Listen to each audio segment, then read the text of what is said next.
Drug abuse has become a global phenomenon affecting almost every country. The most commonly used and abused substances are cigarettes, cannabis, and alcohol. Other common substances are inhalants, heroin, and cocaine. Alcohol and other related addictions are becoming more of a developmental challenge. In view of this, the UN, that is the UN Office on Drugs and Crime, has over the years been actively involved in launching campaigns to mobilize support for drug control.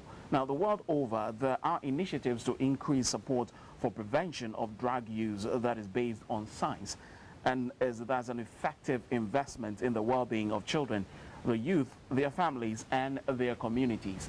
Today, we're going to look at the role of religion in curbing drug addiction. And we've been joined in the studios by Mr. Mohammed Adamu, who is a mental health and substance abuse specialist from WABAM Foundation. He's going to tell us more about WABAM Foundation, what they're doing. But then, generally, we're going to discuss religion and the incidence of drug addiction and how religion is actually helping in curbing it. You can join us on the WhatsApp number 0243 158 653. That's a WhatsApp number 0243 158 653, just for WhatsApp. And on Facebook, we are IBLOGGER on GBC24. And on Twitter, it's IBLOGGER on GBC24. Instagram is also the same, IBLOGGER on GBC24. Welcome to our studios, Mr. Adamu. Thank you very much, Jonathan. It's a pleasure. It's a pleasure having you too. Now, let's jump straight into the issue about drug addiction. We all know what it is right now, but let's look how serious it is when it comes to its effect on religion. I think let's start by having an understanding of what we mean by drug abuse or drug dependence, because it's not often the same term, but we kind of generalize it. Oh, okay, okay. There's a difference between someone who is using drugs, misusing it, abusing it, or is dependent on it. However, they're on the spectrum. Okay. So when people start using substances, they tend to develop tolerance towards, for whatever reason they're using the substance. And once they develop tolerance, that means they need more of that drug. And that's where the abuse comes in.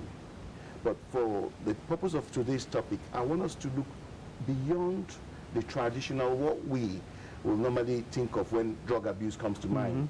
Heroin, cocaine, alcohol. Yeah. We are struggling with something that is almost close to an epidemic. And that is prescription drug abuse or over-the-counter drug abuse. Things like opioid-based medication, like tramadol. Things like benzodiazepines, sleep tablets, things like cough mixture. Now, when you're talking about over-the-counter drugs, then you're talking about drugs that we can easily get at various pharmacies and chemist shops. Okay. Yes. They are creating a lot of problems, especially in the faith community. When I say faith community, I mean I cover all religion, whether it's a Christian, Muslim, because no one plans or actually think of going into using any substances to become an addict. However, a combination of biology, environment, combined to make that person start using inappropriately, abusing their body, and then becomes inconsistent with the ethos and the values of their faith or of their religion, whether it's Christian or Muslim. Now, when you talk about these kind of over-the-counter drugs, okay, you're talking about sleeping pills and those kind of tramadol and all of those things. Now, we know that we use them to cure one sickness or the other, or as a kind of therapy for some disorder. How can they be abused? Unfortunately, there's something we won't go too much into, which is called the pharmacokinetics of these drugs, how they work and what they are meant for. Like you rightfully said, the opioid medication family, which tramadol belongs to, is mainly prescribed for just mild to medium pain.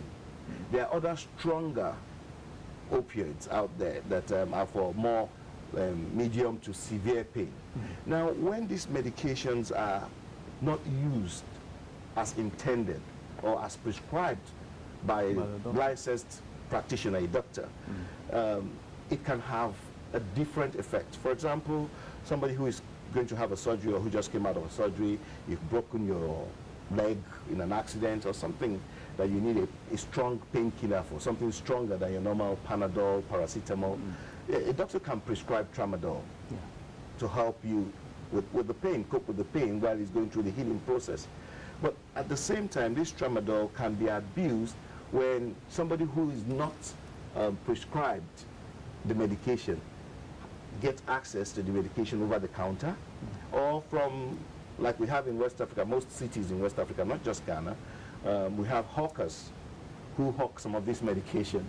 And they do hawk these serious medications that should not even be sold from the pharmacy as over-the-counter medication. It should be sold based on a doctor's prescription. But we don't, our pharmaceutical system in most West African countries is poor. So the use of prescription does not really come in. And people can easily walk into a pharmacy and ask to get tramadol, and then they will get it. And they don't have a prescription, they don't use the right dosage, they use it to enhance other things. For example, sexual performance, to get engaged in some work activities because they want to be strong, they don't want to feel pain. We're having these bike people now in our cities. Bikers, the Okada people, if they want to ride their bike for long, they believe if they take like 4 tramadol, they will be strong. But there are other consequences to this. It will make you dizzy, it has a lot of side effects, it compromises your kidney, your liver, and in some cases, people have even been seen to get into a fit. Like an epileptic fit from tramadol use. Oh, really? Yes. And then you now come into from its normal use, or no, from its abuse. From its normal use, you have a doctor who has prescribed that medication. They know for how long you should take it. They know the strength you should take, and they know how to wean you off it, because these are drugs that you can easily get addicted to. You get really comfortable with how they make you feel, numbing your pain, making you slightly dizzy, hazy. You know, you feel like you're in a good space. It's opioids. It's just like you take heroin is the best painkiller in the world. So these are byproducts of opioids. So we are using them clinically to treat individuals and alleviate pain. But other people, there are few people, especially our youths, are using them to enhance other aspects that is not related at all. And the dosage is not regulated. Getting off it, once they get hooked on it, becomes a serious problem. And then they move from one tramadol addiction to either combining with cough mixture. Like a cough mixture addiction. You know, we've had cases where people grind tramadol and then pour it into their Benylin with codeine. Codeine itself is an opiate-based medication. So tramadol, codeine, and all these things are widely abused everywhere. But one significant thing is that in the Muslim community, because they believe it's not alcohol and it's not specifically written in the Quran that you should not use some of these medications like cannabis and all these things, they then tend to, there's a very high prevalence of tramadol use, benzodiazepine use, and cough mixture use, and even strangely enough, formaldehyde use, which in the Zongos they call 1 Kizuchia, that is cleanse your heart.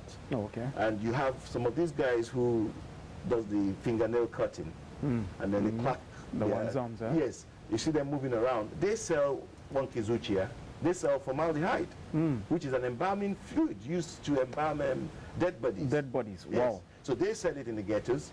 People buy it because they believe it cleanses their soul. For them. Is it good for consumption? No, sir. It's not good for consumption. It's used to embalm a body, to preserve that body. And Again, another way they abuse it, I understand they abuse it, is in the fish market, where if you spray it on your fish, flies don't come on top of it.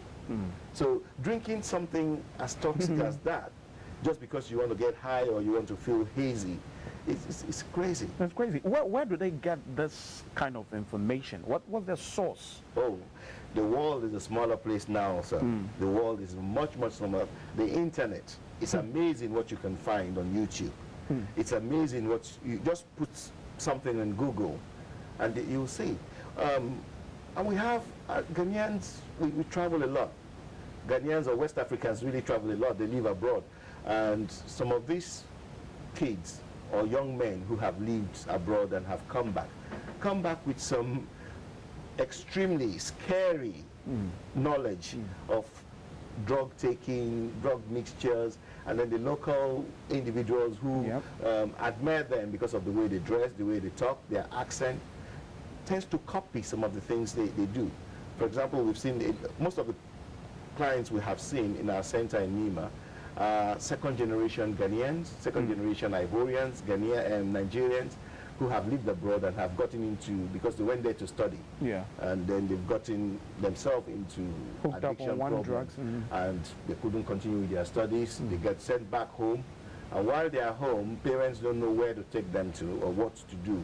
And they kind of infect all the other kids in the neighborhood. Wow. At what rate would you say that the youth are involved in this kind of thing?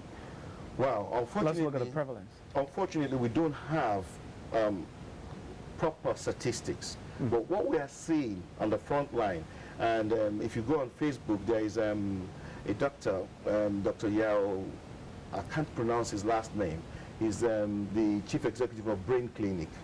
He has been shouting on Facebook daily, screaming about this tramadol and opiate abuse that we need to really come together as a country and as a people to address, because the rate at which the youths are getting hooked on some of these medications is scary, and it's life-threatening. It's actually getting near an epidemic. But unfortunately, we're still hoping that key stakeholders can come together and look into addressing it properly. What we lack in addiction treatment right now is leadership, and how we can harness the knowledge, the skills. It's not that we don't have the skills here. The skills and the knowledge, we need to harness it and target it at this group of people. That's right. You talked about, youth from abroad who come into this country and use all kinds of drugs, mixing all kinds of concoctions. And these are being copied by the youth here in Ghana. Now, let's talk about how accessible these drugs are to the youth. Unfortunately, they are readily available. There are little or no restrictions. The regulation, I don't know what the Pharmacological Society of Ghana is doing about this, or what the government itself is thinking about doing. We must consider, without creating or alienating people in the rural area, a prescribing system where you can easily get access to a prescribing doctor to give you a prescription and take it to the pharmacy. And pharmacies have to come together, and if they really, really want to help the young people, and because they are the massive stakeholders here, young people go to pharmacies and buy over-the-counter medication that even the pharmacists know that should be on prescription. Now, that is one loophole. I would say about 40% of all this medication that is falling in the wrong hands comes out of the pharmaceutical chemists and different pharmacies here and there. However, there's a bigger problem. We have hawkers. Can you imagine? We don't know on the street. We don't know the expiry date of the medications they hawk. They hawk antibiotics. They hawk opioids-based medications. They hawk benzodiazepines. So different medication that they hawk, and our law enforcement agencies does nothing about it. Where do they get these drugs? Well, I'm not sure, but people have said from Ghana and from across the border. I understand there is a very big flow of trafficked medication through the Burkina Faso border from northern Ghana into Accra. Wow. But I'm not sure how that dynamic is and what NACOBOD, the Narcotic Control Board, is doing about this problem. But we are seeing these women in our markets. If you go to any market, Nima, where we are based, we see them carry their stash of medication. And you see people, shop minders and other people calling them to buy medication from them. We are not doing anything to it as a country. There is no leadership on how best can we safeguard our people from falling prey to this medication. Because apart from the fact that they are selling very dangerous medications, we don't even know the expiry dates of this medication because they are not in their packs. They pour them into bottles, transparent bottles, so that when they are hawking, you can see what they are hawking. You see, the issue about hawkers with these kind of drugs, it's so obvious to actually detect that, well, these are not drugs that are sold in the chemist shop. So in the first place, they are dangerous. They are no-go area. Extremely dangerous. What we actually need is more sensitization, you know, educating the public about these kind of drugs. Don't buy drugs that are not prescribed by doctors. Yes. And that are being sold by unqualified people. That one on the public side. Yes. I think more education needs to be done. But then let's talk about the chemist shops themselves. Yes. You know, those who are supposed to be licensed and selling. You go to some chemist shops, I know. You go to some pharmacies and it is run as a family business. Yes. Okay, so the ones that you think are licensed and more educated to run the business are also doing other things, running other businesses. So they are not there. And they leave it with their children or with other caretakers who actually have no idea about how these drugs should be used and all of that. How is that one to address? Well, the pharmacy board really needs to step up their game. I think they should be open to criticism about what is going on right now. The buck stops with them on whoever you license. How are they executing the license? Are they adhering to the terms and conditions of those licenses? Because it's clear, it's very clear. There are certain medications that are controlled medication and should not just be handed over like candy to anybody who just comes in to ask. So are they following this protocol? For example, my organization, Wabam Foundation, did a stress test some time ago. And we did the stress test with a few pharmacies. I'm not going to mention pharmacy names because the idea is not to name and shame, but the idea is for people to be on alert and know that there are organizations now in Ghana who are actually keen on exposing these malpractices because of what is happening to our young people. How intensive is this? I mean, we sent a couple of kids. Yeah, we sent people around to buy certain medication that we know should not be sold over the counter. And trust me, they walked out with really good, well-named, well-known pharmacies. People walked out with them. Wow. Some of the pharmacies we've been to, I must commend, will say, sorry, we are not selling this without prescription. Oh, okay. So we have a few that says we will not sell this without a prescription. And then we have some that will sell without a prescription, and then it will restrict the number of tablets or packs you buy. And then there are some, they don't even care. Go there, I want tramadol, 10 Whatever packets. you want, they just give it to you. They just count it, 10 packets. Not, what are you going to do with tramadol? Where's the prescription? Then we looked at pharmacy and supermarkets. Now, supermarkets we were concerned about because the FDA, I think, licenses them to sell alcohol. But again, there are guidelines with this about selling to underage people. And the hypocrisy with most of our big supermarkets is just appalling. You have right there where your medication, where your alcohol is stored and your cigarette is stored, 18, you know. But we sent a 9-year-old and then a 12-year-old to supermarkets to get alcohol, ranging from spirits to beer. And they sold it. Wow. In Ghana.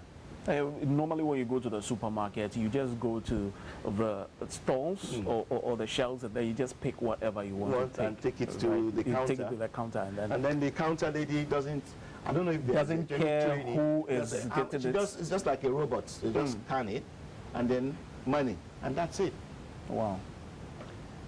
So all this combined is what we're kind of worried about, that we need to do something. But we live in a country where it seems these issues are not being addressed. Now, where do we start from? Where do we start from? Grassroots. How do we go from there? Grassroots. We have knocked on the doors of the powers to be, the governments, the ministries, but we realize that we've been making more impact by going right down to the people, the grassroots people. They are the one who can effect change. You see, when they sneeze, the politicians catch a cold. So if we keep nagging on the politicians, and I must say, there are a few politicians who have been very helpful to us, like the Ayawaso MP has supported us throughout our program. We have trained community leaders, imams, faith leaders, on understanding drug addiction and the relationship between drug addiction and Islam. Somewhere down the line, we'll be doing the same thing with the Christian community. But right now, we have worked so hard with the Muslim community in the inner city zongos that we provided 6 weeks training on understanding addiction, and the turnout was amazing. Men, women, mothers, you know, opinion leaders, imams, people who would have found that, oh, Muslims don't drink, or Muslims don't use drugs. Because of what they are experiencing in their neighborhood, they came out in droves. We trained them. They are prepared now to go out there, talk to their neighbors, work with their neighbors. But what we have done is, instead of just basing it on science or evidence that they will not understand, there's a program called Milati Islamia. In English, it's just the 12-step program. The traditional 12-step program started since about 1933, when Alcoholic Anonymous started, and then it's based on... This is not a preventive measure, this is a therapy. Oh yeah, it's both preventative and therapeutic, because you use it to get people together and then get them through to understand how they are powerless against their drug or alcohol use, and how they can use their faith, because religion is very important. Religion is a protective factor. If people who are religious, who are structured, for example, a young man who has a program, he works, or even if he doesn't work, but he goes to church on Sunday, for example. On Sunday, he volunteers as an usher, or he does other programs in church after church is closed. Now, the period he's spending in church, helping other people, that period is a protected period, that he's not out there doing something crazy, doing something mad. So actually, churches are protective factors. So the doctrine, the Bible doctrine, is used to facilitate the knowledge of addiction. So what Milati Islamia, or the Islamic 12-step program, have done is that they have adapted that traditional 12-step program from the Christian, and then they are now using the Quran to facilitate it. So there is a 12th tradition that's, for example, giving your life. In the Christian tradition, will say we are powerless and we give our life unto God to help us with our addiction. In Islam, we say Allah is the most powerful, and we believe in Him. We submit totally to Allah. So these are like the different kind of steps that we use. So the community, the Zongo community, brought into this. They were really fascinated about it. That so we can actually use the Bible and the Quran to help our children understand that what they are doing is damaging not only to them, but it's damaging to the mind, body, and soul, and spirit. And spirit. Okay. Let's take a quick break. We shall be right back to talk more about how we can actually use religion to curb drug abuse and its subsequent challenges. You know, drug addiction or drug abuse has taken a different twist. Right now we have over-the-counter drugs where you go to the chemist shops, and the chemist who is not really qualified sells you anything without even actually knowing exactly how it works or who it works for. So the chemist shops are also not helping us. When we come back from this break, we shall talk about exactly how we can use religion to curb these challenges. Stay with us. This is iBlogger.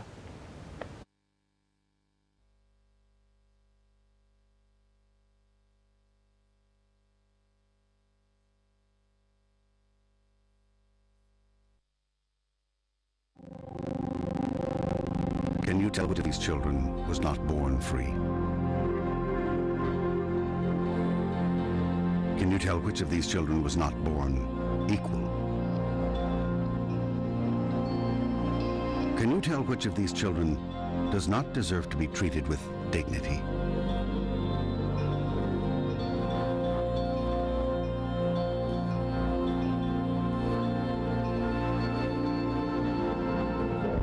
We can't either.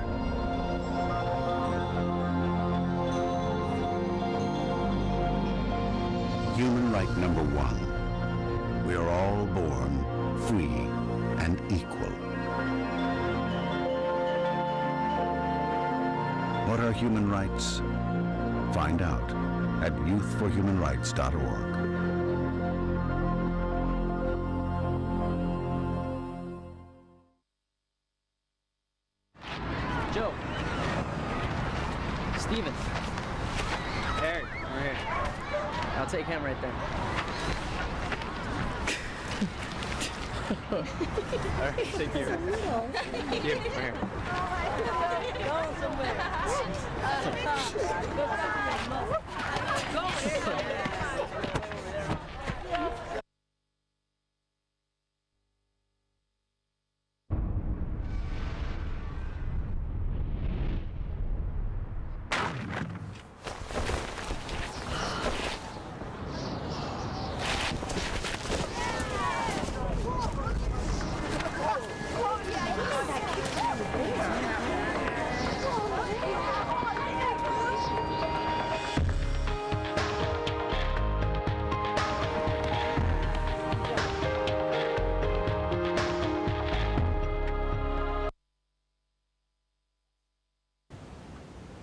Okay, welcome back. This is IBLOGGER right here on GBC 24. My name is Jonathan Thompson. We're discussing the role of religion in curbing drug abuse and its subsequent, challenges.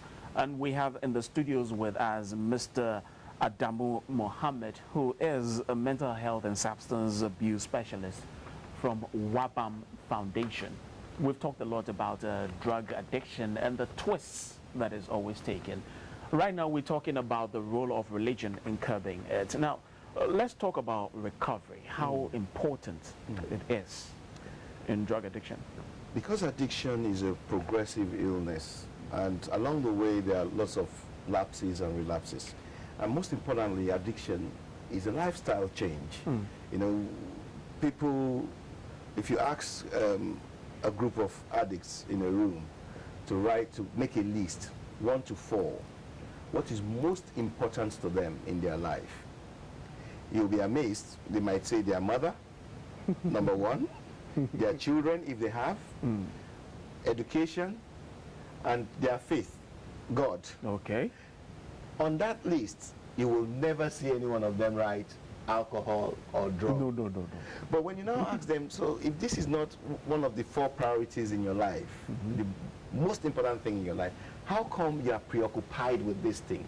Because your mother, that you said is the main priority, you spend more time chasing and looking for drugs than spending time with all these people. So it's that chemical imbalance, that change in the brain that causes people to move away from their social livelihood, the things they value most in life, and focus on the drug taking, getting off the drug, ensuring that they don't get withdrawal symptoms. And that completely changed them as a person. So if they were mosque prayerful before or churchgoers before, the church is out of the window. They're not interested in that. If they go to family gatherings before, because there's no drug use around there, they don't want to do that. So there is a big impact on family to start with, a breakdown of the family dynamics. The parents start rowing. It's your fault, or they take responsibility for that young person's behavior. It goes a long way to affect the whole family system. Then the siblings to start feeling, why is my brother or my sister getting more attention because he's using drugs? See, mom will take him to this doctor, will take him to that hospital, and they will buy him this, they will beg him, don't go and use drugs Jealousy again. sets in. Yes, sets in. And say, well, maybe if I'm using drugs, I'll get that attention. Again, break down in that Spiral. Kind of a spiral thing. Then we now look at the immediate community, because the family is just one unit in the community.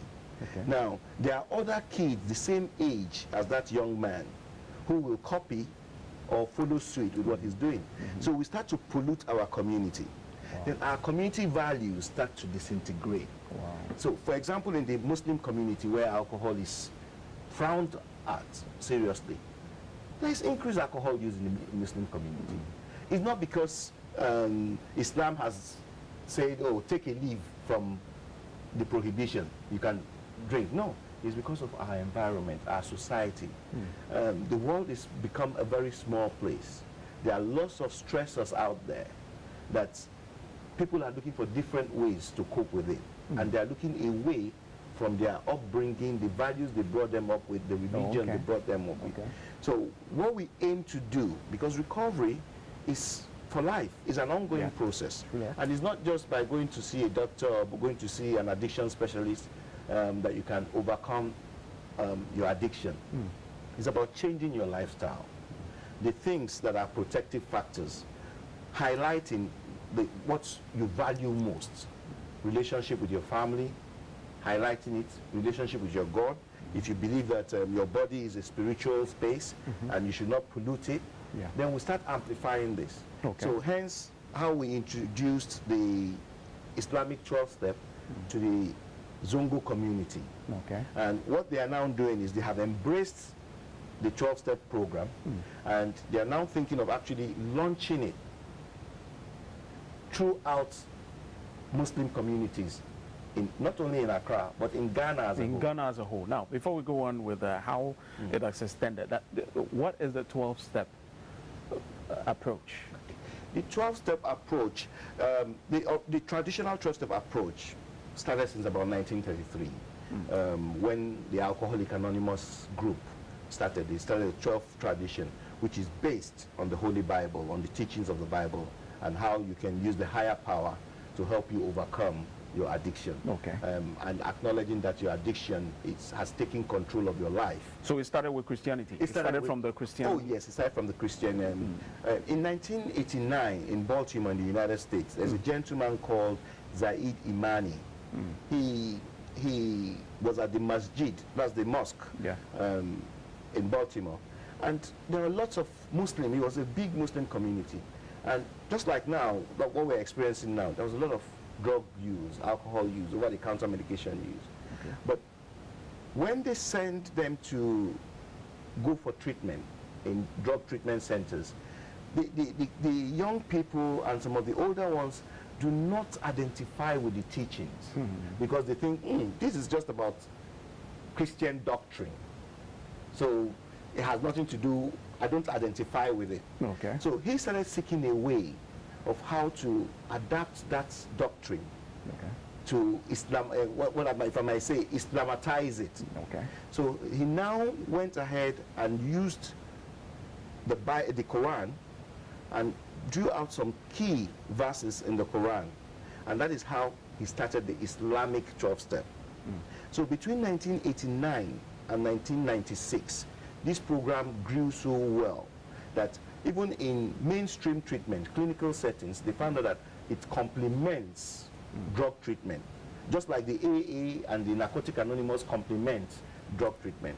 So it spread to Australia, to some parts of Europe, and we thought, well, if it has worked so well for them there, then it will work for us here in Ghana. Take us through the 12 steps. I mean, not broadly, but just the list. Well, step one is about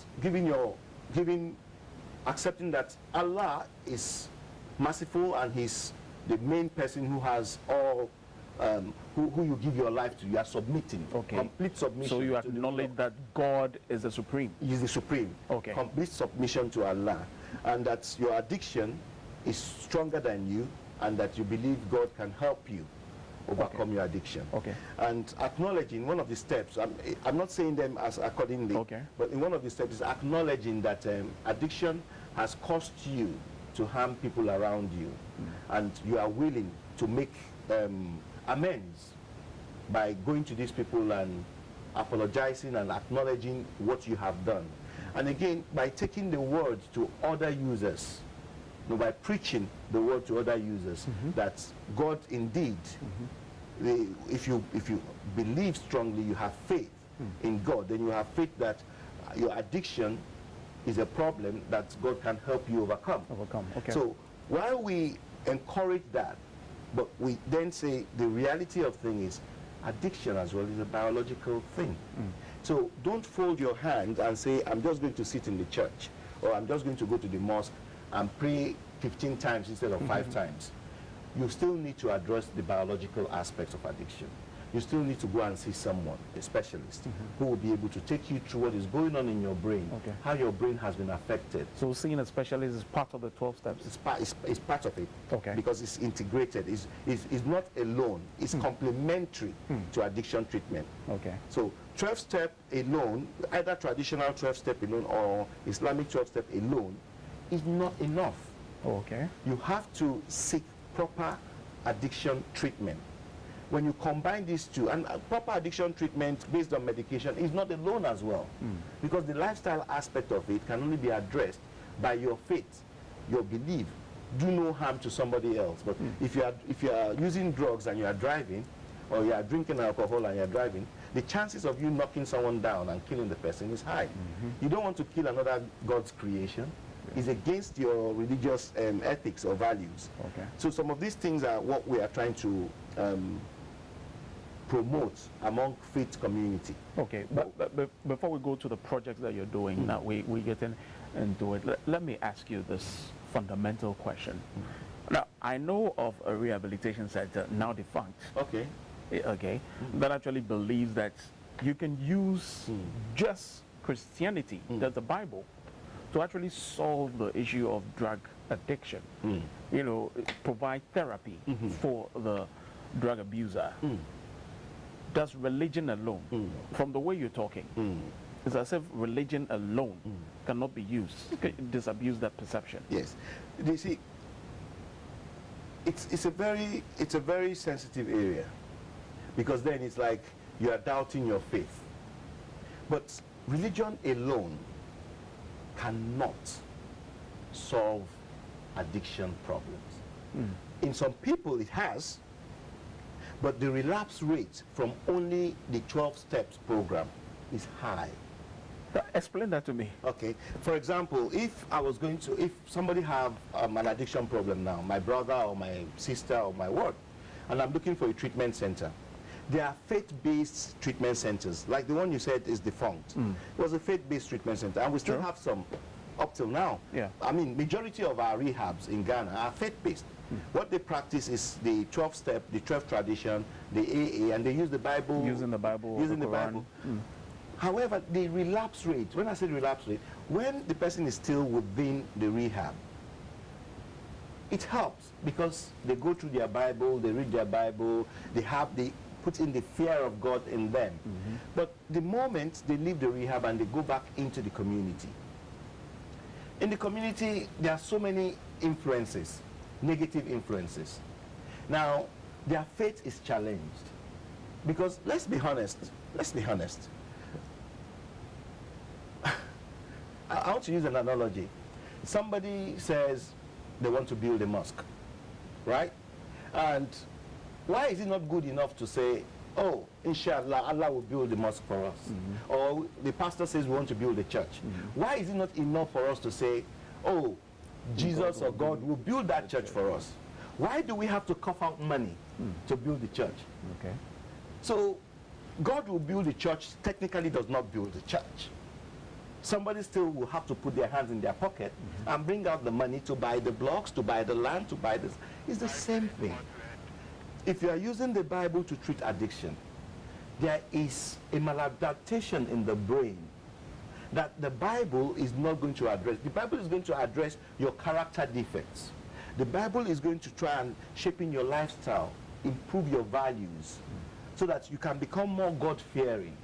However, you have not had you graduated a year ago, you've not worked for 6 months, and you are sitting down waiting that Allah or Jesus will bring, well, without preparing your CV, without going out there to practically look for work.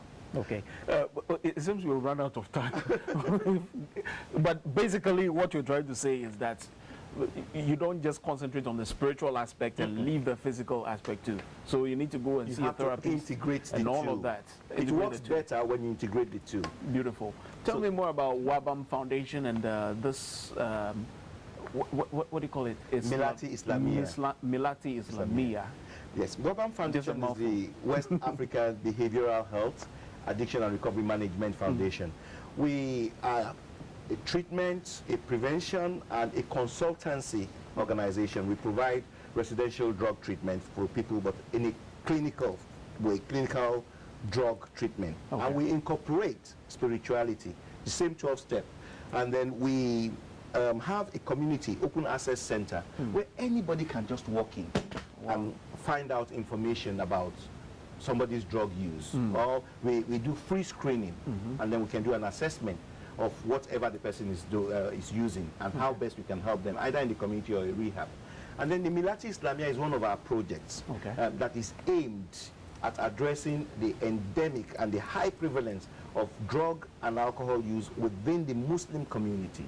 So it's using the Quran to address drug problem, and we have trained quite a few people, community leaders. We trained about 4 chiefs, faith leaders, opinion leaders in Nima and the environment Zongo. So we are now launching, we are launching Milati Islamia on the 7th of April at the St. Kizito's Catholic Church, and that's another dynamic thing I must mention. Now, imagine we are launching an Islamic prevention and treatment thing in a Catholic setting. Wow.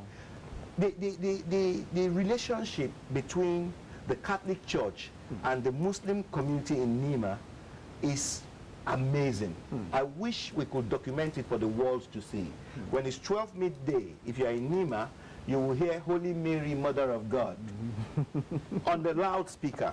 So this Catholic Church, St. Kizito's, we are using their hall to launch Milati Islamia, and we are hoping that mosque, Muslims, Christians, all faiths, believers will come in so that we can all come together and help our young people address addiction, because we want to start from the grassroots. We can't start from the top. If we start from the grassroots, we'll make more impact to the people. The people will have more knowledge about their drug use or alcohol use. They will show much respect to their community. They will address crime rate, because addiction comes with crime rate, property depreciation, because nobody wants to live where too many drug users are. And then the police, the prisons will benefit from if we are able to get addiction problem down, because once the crime rate is low, and I had a problem dealing with this kind of issue, you know, where sometimes you get threats, in dealing with addiction issues, trying to curb it down. But then on the other side, some people will say you're trying to destroy their business. Now, these are people who are selling drugs, who are into the drug trade and stuff like that. How do you manage that? Well, if people are, if we're talking about illicit drug trade, which is people who either traffic in cocaine. We're even talking about over-the-counter drugs here. Well, you see, but let's generalize it. Okay, when we generalize it, you see, the fact that if we look at the human costs, the cost of managing addiction later in life, when we have young people without education, we have young people with diseases because of the health impact, we don't have that kind of money. The West African countries, Ghana especially, we don't have that kind of money. In the future, we'll have a society where who is going to replace you as a journalist tomorrow? Who is going to replace the doctor? Who is going to replace the solicitor? Even the market woman, who is going to replace her when majority of our youths are already zombies? That's right. So that is what we need to think about. Unfortunately, we've run out of time. So in essence, you're trying to tell us that the costs when we don't do anything about drug addiction, yes, it's going to be higher than the profits people are making selling drugs. Much higher. Financial very important. and human costs. Very important. Now, the 12-step approach is also very extremely Milati important. Islamia. Okay, copied from what the Christians are doing. I like the kind of collaboration that you are bringing into. Excellent. Thank you very much. Thank you very much, Mr. Adamu, for your time with us. I've been pleasure. talking to Mr. Mohammed Adamu, who is a mental health and substance abuse specialist from WABAM Foundation. They brought about the 12-step approach, that is the Islamic way, Milati Islamia, to addressing drug abuse and addiction. We've talked much about it. We believe that the debate should still continue because the cost to humanity is far greater than the profit that you make out of it. My name is Jonathan Thompson. Keep the debate running and let's stay safe. Bye.